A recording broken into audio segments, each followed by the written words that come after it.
Good evening students. Last class মই তোমালোকক composite function, signum function, constant function, identity function, modulus function, greatest integer function এইবিলাক পঢ়াইছিলো online ক্লাছৰ through. এখিনি তোমালোকে বুজি পাইছাই চাগে। মই আকৌ এবাৰ ডিসকাস কৰি দিছো signum function কি একচুৱেলি। signum function সদায় তিনটা এলিমেন্ট তোমালোকৰ কি থাকিব ফাংশনত থাকিব। এটা হৈছে -1 এটা 0 1। এই তিনটা এলিমেন্ট তোমালোকৰ মনত থাকিব নে -1 0 1। যিকোনো নেগেটিভ ভ্যালুৰ কাৰণে সদায় তোমাৰ ভ্যালুটো হ'ব ফাংশনৰ ভ্যালুটো অলৱেজ -1। তুমি তাত -3 -4 -5 যি নেগেটিভ ভ্যালু বহোৱা সদায় ফাংশনৰ ভ্যালুটো কি থাকিব -1 থাকিব। যেতিয়া তোমাৰ ভ্যালুটো 0 হ'ব তেতিয়া তাৰ actual value to কি হ'ব ফাংশনৰ ভ্যালুটো 0 হ'ব। তাৰ মানে f of 0 equals to 0 signum ফাংশনৰ কাৰণে। আৰু শিকাইছিলো লাষ্টত any positive value কাৰণে তোমালোকৰ ভ্যালু সদায় 1 1 2 3 4 5 6 7 8 যিকোনো ভ্যালুৰ কাৰণে তোমালোকৰ ভ্যালুটো কিমান পাবা সদায় 1 পাবা। এটোক আমি কি নাম দিছিলো signum ফাংশন। নেক্সট মই পঢ়াইছিলো তোমালোকক modulus ফাংশন। modulus ফাংশন কি হয় যিকোনো ভ্যালুৰ কাৰণে সদায় তোমাৰ সেই ভ্যালুটো থাকিব, খালি যদি নেগেটিভ ভ্যালু হয় হেতু আঁতৰি যাব। মানে সদায় তোমালোকৰ ভ্যালুটো কি হ'ব পজিটিভ ভ্যালু হ'ব। তাৰ মানে -3 of modulus function -3 always minus of -3 that is +3. modulus function -4 that is minus of -4 equals to +4. modulus function -9 minus of -9 equals to +9. তাৰ মানে ফাংশনৰ সদায় দুটা ভ্যালু থাকিব, এটা -x ৰ নেগেটিভ ভ্যালুৰ কাৰণে -x মানে -3 হলে minus of -3 that is +3 example এটা দিলো। আৰু x ৰ যিকোনো পজিটিভ ভ্যালু আৰু 0 ভ্যালুৰ কাৰণে সদায় ভ্যালু হ'ব x। তাৰ মানে 3 হলে 3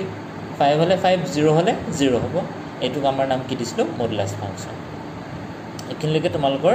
ক্লিয়াৰ হ'ল। signum ফাংশন পঢ়িলো, মডুলাস ফাংশন পঢ়িলো, তাৰ পিছতে মই পঢ়াইছিলো greatest integer function. Greatest integer ফাংশনটো মই পঢ়াওঁতে তোমালোকক কৈছিলো গ্ৰেটেষ্ট ইন্টিজাৰ ফাংশন সদায় ডিনোট কিহেৰে কৰিছিলো মই বিগ ব্ৰেকেট তাৰ মানে স্কয়াৰ ব্ৰেকেট। যেতিয়া তোমাৰ গ্ৰেটেষ্ট ইন্টিজাৰ ফাংশন সদায় যেতিয়া ভ্যালুটো গ্ৰেটেষ্ট ইন্টিজাৰ ফাংশনৰ ভিতৰত দুটা ইন্টিগ্ৰেল ভ্যালুৰ ভিতৰত থাকিব, সদায় সেই দুটা ইন্টিগ্ৰেল ভ্যালুৰ সদায় স্মল ভ্যালুটো মই ল'ব কৈছিলো। তাৰ মানে সাপোজ -3 আৰু -4 ৰ ভিতৰত এটা এলিমেন্ট আছে -3.5। সো -3 আৰু -4 ৰ ভিতৰত লৈছিলো। সো তাৰ যেটো এলিমেন্ট হেতু হ'ব সদায় গ্ৰেটেষ্ট ইন্টিজাৰ ফাংশনৰ ভ্যালুটো -4। তাৰ মানে -4 আৰু -3 ভিতৰত -4 টো ইন্টিগ্ৰেল ভ্যালুটো সৰু ভ্যালু। সো -4 টো আমাৰ কি কৰিম কনসিডাৰ কৰিম। এটো আছিল আমাৰ কি গ্ৰেটেষ্ট ইন্টিজাৰ ফাংশন। একেলগে তোমালোকৰ ক্লিয়াৰ। নেক্সট মই পঢ়াইছিলো কনস্ট্যান্ট ফাংশন। কনস্ট্যান্ট ফাংশনটো তোমালোকক ক্লাস 11 টো মই পঢ়াইছিলো। একবাৰ ক্লাস 11 ৰ বুকখন উলিয়াই তোমালোকে চাব পাৰিবা।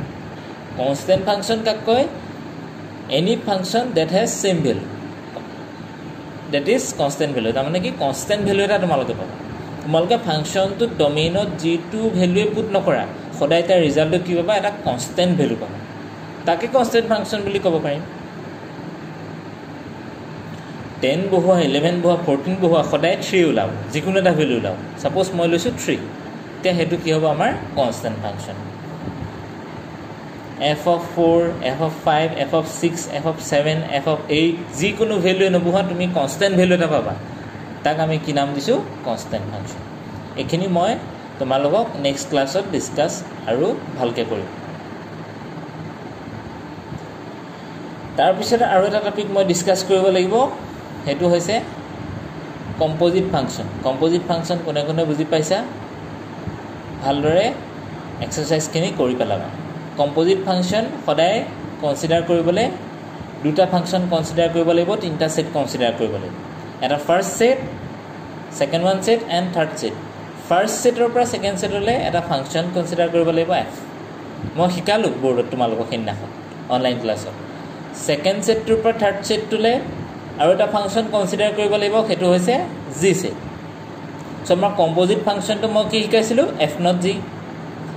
not g of x that is f of gx হেতু আমাৰ কোৰ পৰা কলে যাব a পৰা চিলে নহয় c পৰা এলে আহিব f not g আৰু g not f টো কোৰ পৰা কলে গৈছিলে a পৰা চিলে গৈছিলে সো g not f আৰু f not g দুটা মই ইকুৱেল কৰি দেখাইছিলো যদি ইকুৱেল হৈ যায় তেতিয়া হলে কি হ'ব ইনভাৰ্টিবল ফাংচন ঠিক আছে এইকিটা কি হ'ব ইনভাৰ্টিবল ফাংচন আৰু তাৰ ভ্যালুটো সদায় কি হ'ব আইডেন্টিটি এলিমেন্ট হ'ব আইডেন্টিটি ক্যাপিটাল আই মানে না তো তেতিয়া আমি এটা কি উলিয়াব পাৰিম সদায় তাৰ মানে তাত আমাৰ ইনভাৰ্স এক্সিষ্ট কৰিছে হেতু কাৰণে তো আইডেন্টিটি এলিমেন্ট ওলাইছে আৰু সেই ভ্যালুখিনি এগেইনষ্টত তোমালোকক কি পঢ়াম মই আজি কৈছো তোমালোকক বুজি পাবৰ কাৰণে মই কৰিছো নেক্সট ক্লাছত মই আৰু এটা টপিক ডিসকাস কৰিম সেই টপিকটো হৈছে তোমালোকৰ বাইনাৰী অপাৰেচন বাইনাৰী অপাৰেচনটো তোমালোকৰ হৈছে তোমালোকে শুনিলোৱা এখিনি হৈছে ষ্টাৰ কি বুলি কলো বাইনাৰী অপাৰেচনটো সিম্পলি তুমি মনত ৰাখি লবা কি হেতু ষ্টাৰ ঠিক আছে বাইনাৰী অপাৰেচনটো সদায় a ক্ৰস ষ্টাৰ বুলি লৈছো আৰু হেতু a ক্ৰস a ৰ পৰা তোমাৰ সদায় a সেটলৈ যাব suppose a b any set যিকোনো এটা সেট লব পাৰা a টো নেচাৰেল নম্বৰ হ'ব পাৰে ৰিয়েল নম্বৰ হ'ব পাৰে ইন্টিগ্ৰেল নম্বৰ হ'ব পাৰে মানে ইন্টিগ্ৰেল ভ্যালুজ হ'ব পাৰে হেতু আমি নাজানো কি হেতু এক্সামত তোমালোকক কৈ দিম তো তোমাৰ a ক্ৰস a ৰ পৰা a লৈ কি হ'ব এটা তোমালোকে বাইনাৰী অপাৰেচন কনসিডাৰ কৰি লবা সো সেই বাইনাৰী অপাৰেচনটো ফাৰ্ষ্টতে এডিশনৰ কাৰণে সাবট্ৰেকচনৰ কাৰণে মাল্টিপ্লিকেশনৰ কাৰণে আৰু ডিভিজনৰ কাৰণে আমি কৰিবলৈ থাকে এতিয়া কথাটো হ'ল বাইনাৰী অপাৰেচন কেতিয়া হয় বাইনাৰী অপাৰেচন হ'বৰ কাৰণে তোমালোকৰ কি হ'ব লাগিব সদায়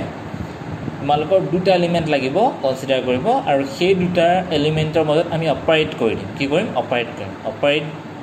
কি মাধ্যমেৰে কৰিব পাৰো এটো হৈছে plus addition minus subtraction product multiplication and division এগিটা এলিমেন্ট দুটা এলিমেন্ট সদায় কনসিডাৰ কৰিব লাগিব সেই দুটা এলিমেন্টৰ মাজত কি কৰিব লাগিব এগিটা আমি অপাৰেট কৰিলে সদায় যেটো ভ্যালু পাম সেই ভ্যালুটো যেটো সেটত কনসিডাৰ কৰিছিল এলিমেন্ট গিটা সেই সেটত যদি পাও তেতিয়া হলে আমি কি হ'ব হেতু বাইনাৰী অপাৰেচন হ'ব ঠিক আছে বাইনাৰী অপাৰেচন হ'ব সো বাইনাৰী অপাৰেচন বিলাক বিভিন্ন ধৰণৰ হ'ব পাৰে তোমালোকৰ এডিশন হ'ব পাৰে ষ্টাৰটো হেতু কৈ দিব এক্সামত সাবট্ৰেকচন হ'ব পাৰে মাল্টিপ্লিকেশন হ'ব পাৰে আৰু ডিভিজন হ'ব পাৰে তো তোমালোকে হেখিনি প্ৰসেসিংত ৰাখি পেলাই কামটো কৰিব লাগিব নেক্সট তোমালোকৰ এডিশন সাবট্ৰেকচন মাল্টিপ্লিকেশন এণ্ড ডিভিজন এখিনি আমাৰ যদি বাইনাৰী অপাৰেচনৰ ভিতৰত ধৰো তেতিয়া হলে সেই যেটো সেটৰ এগেইনষ্টত আমি অপাৰেচনটো কনসিডাৰ কৰিছো তাৰ মানে star is set from a cross a to a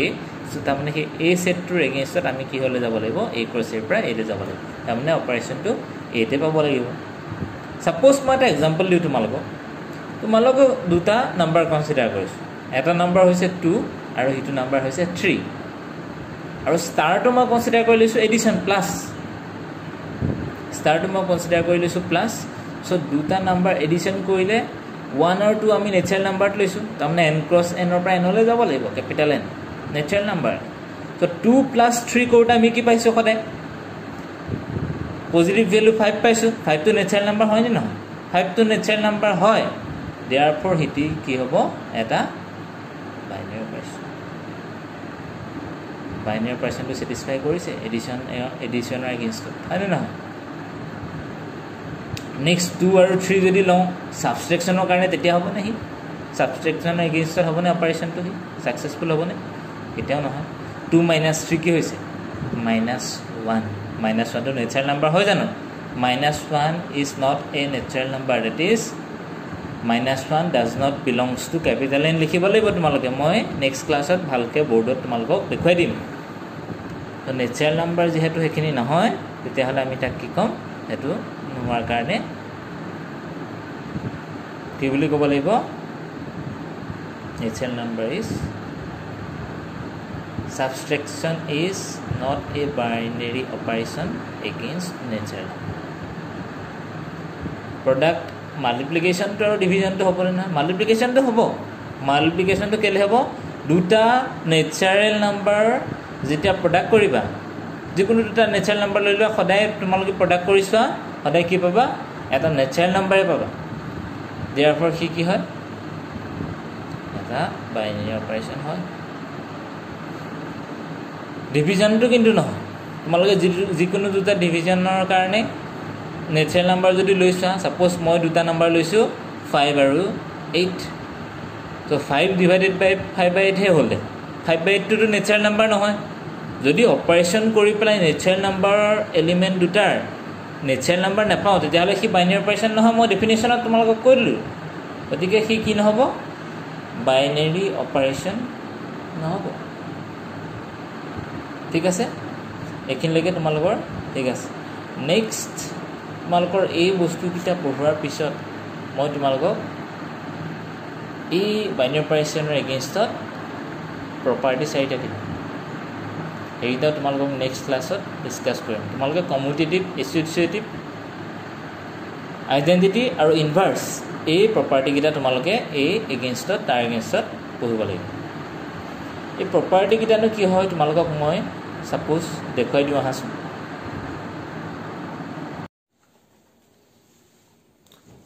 তো তোমালোকক মই কি কলো বাইনাৰী অপাৰেচন এটা যেতিয়া কনসিডাৰ কৰিবা অপাৰেচন এটা কনসিডাৰ কৰোতে অপাৰেচন চাৰিটা ফৰ্মত থাকিব পাৰে ফ'ৰ ফৰ্মস এটা হৈছে addition next one is subtraction third one is multiplication আৰু লাষ্টত তোমালোকৰ কি থাকিব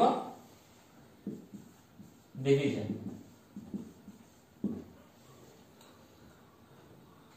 অপাৰেচন এটা বাইনাৰী অপাৰেচন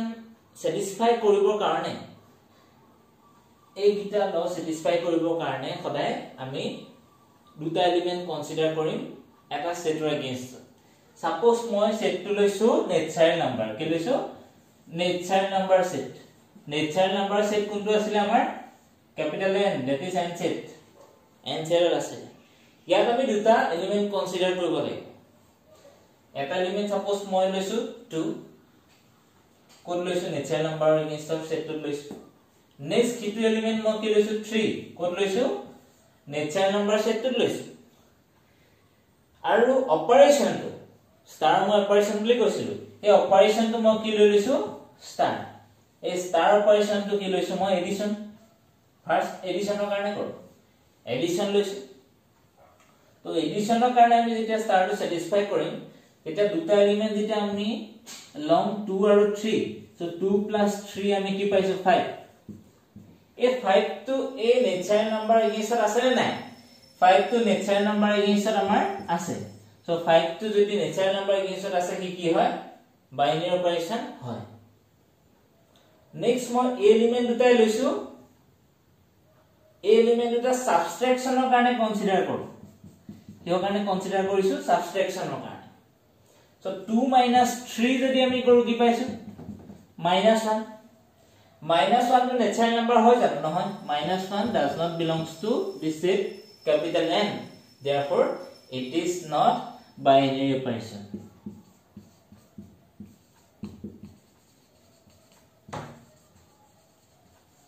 তাহলে কি বুঝিলো subtraction is not a binary operation against the natural number or with respect to natural number next আমি লম প্ৰডাক্টৰ কাৰণে আমি দুটা natural number কনসিডাৰ কৰিছো suppose প্ৰডাক্টৰ কাৰণে আমি লৈছো 7 natural number লৈছো আৰু হিটো suppose মই লৈছো 10 যেতিয়া আমি এই এলিমেন্ট দুটা প্ৰডাক্ট কৰিম তাহলে আমি স্টাৰটো কি লৈছো প্ৰডাক্ট লৈছো যেতিয়া আমি এই দুটা এলিমেন্ট প্ৰডাক্ট কৰিম